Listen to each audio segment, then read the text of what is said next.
معاملہ ہے یہ کہاں پر پروسیکیوٹ ہوگا، سب سے بڑی اہم بات یہ ہے.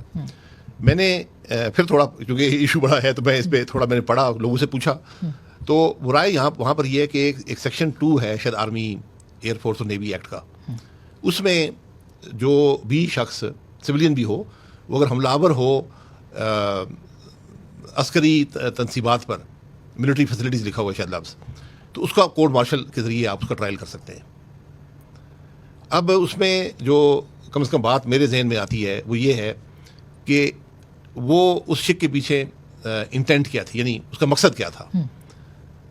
کیا اس کا مقصد یہ تھا کہ کوئی مظاہرہ ہو اور اس میں بھی فوجی تنصیبات کو نقصان پہنچے، تو کیا آپ اس کا بھی کر سکتے ہیں، کیا وہ بھی اس سیکشن 2 کے تحت آئے گا؟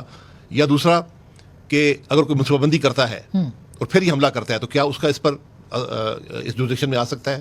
کیونکہ یہ بات تو واضح ہے کہ اگر کوئی شخص ایک منصوبہ بندی کر کے کسی کے ساتھ مل کر اور عسکری جو تنصیبات ہیں ان کو نقصان پہنچانے کے لیے عمل کرے گا، کہ اس کی یہ انٹینٹ ہوگی کہ میں نے یہ کرنا ہے، منصوبہ بندی کرے اور یہ کرے، تو پھر تو وہ سیکشن 2 لاگو ہوتا ہے. کیونکہ جو میں نے پہلے 2 باتیں کہی ہیں یہ اب قانون دان ہی فیصلہ کریں گے. لیکن ناقابل تردید شواہد بھی کہا گیا ہے کہ موجود ہیں، وہ ہیں تو پھر وہ عدالت میں لانے پڑیں گے جو کیس بنے گا. اب وہ کیس کون سی جورسڈکشن میں آئے گا اس کا تعین بڑا مشکل کام ہے. لیکن سیاستدانوں کے خلاف آرمی ایکٹ کے اوپر ظاہر ہے کہ آوازیں تو اٹھ رہی ہیں کہ ان کے اوپر آرمی ایکٹ لگایا جائے، یا کورٹ مارشل ہو، سویلینز کا کورٹ مارشل ہو، ایک اس کے اوپر ایک رائے عامہ تو بنانے کی کوشش ہو رہی ہے. تو کیا یہ درست ہوگا؟ آج کل کسی پہ بھی یہ لاگو ہو سکتا ہے؟ نہیں، یہ بات رائے عامہ کی نہیں ہے، یہ بات ایک عمل ہوا ہے جس کو ہم سب کنڈیم کرتے ہیں، ایک بڑا سانیہ ہے اس ملک کے لیے. بالکل یہ ایسے معاملات ہوئے جو کبھی ہم سوچ بھی نہیں سکتے تھے کہ ہمارے ملک میں ایسا ہوا. اب اس کی کون سی جورسڈکشن بنتی ہے؟ اگر وہ ان پلانڈ ایک احتجاج ہوا، وہ حملہ آور ہو گئے لوگ، کوئی ان کو لیڈرشپ نہیں تھی، تو پھر سیکشن 2 یا جو بھی یہ سیکشن ہے، سیکشن 2 میرے خیال ہے آرمی ایکٹ کا، اس کو کیا وہ لاگو ہو سکتا ہے؟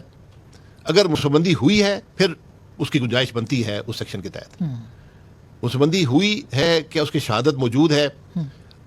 کیا وہ شہادت جو قانون شہادت ہے اس کے تحت شہادت آپ لیں گے، یا آپ سمری ٹرائل میں جو کورٹ مارشل ہوتا ہے اس کے تحت جو بھی وہ کہا جائے وہ شہادت، اس پہ اس کا قانون شہادت کا اطلاق نہیں ہوتا، جو کم از کم میری نالج ہے. یہ ذرا مشکل کام ہے. اگر پریزیڈنٹ خٹک صاحب نے یہ بات کر دی ہے تو ان کو پھر کوئی ثبوت بھی دینا پڑے گا کہ میٹنگ فلانے دن میٹنگ ہوئی، اس میں یہ لوگ موجود تھے، وہاں پر ڈسکشن ہوئی کہ ایسا کام کیا جائے گا. وہ پھر بہت ایک سخت جی اس پہ شو کاز بھی دیا ان کو چیئرمین تحریک انصاف نے.